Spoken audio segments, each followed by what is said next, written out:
If I could have all the time, emotion, energy, and money back from worrying, resenting people, and being offended. If I could have all that back, I can't even tell you how rich I would be. Here's how I define fear. One, Freud did a great job of talking about primal fear.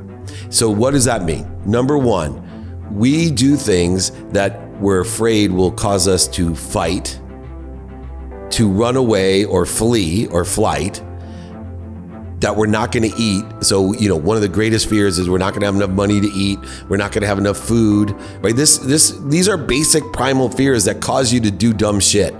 And then the other F word, procreate.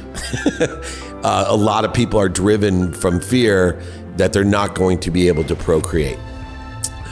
But to practice ending fear, it goes far beyond the innate emotional primal fears. It goes to these secondary fears that ruins people's lives. How does it ruin people's lives? It wastes their time. It wastes their emotions and energy. It wastes their money. It accelerates them in the wrong direction, away from what they want. Let me explain. How many of you have worried in your life? If I could add up all the time, emotion, money, and energy you've wasted worrying, how rich would you be?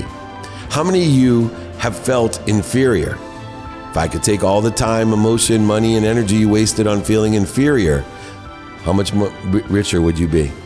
How many of you have been offended? This is my biggest one. I practice this every day. If I could have two things back, three really. If I could have all the time, emotion, energy, and money back from worrying, resenting people, and being offended.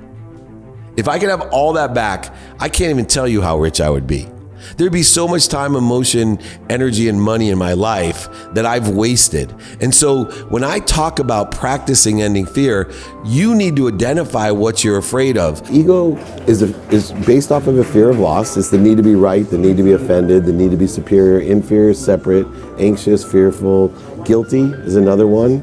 And so by teaching people the needs of the ego instead of just some obtuse Freudian use of the ego and the id, etc., but truly practical, saying, okay, what you're feeling now is an illusion. It's created by the ego because you have a fear of loss. You feel offended, but that's an illusion. I can't do anything about that other than teach you that and make you aware of, hold on, when I feel this way, I go back. I'm a firm believer in meditation in any form to go back to center. It's a baseline for life. Fear, anxiety, shortages, voids, obstacles, need to be right, need to be offended, if I feel guilty.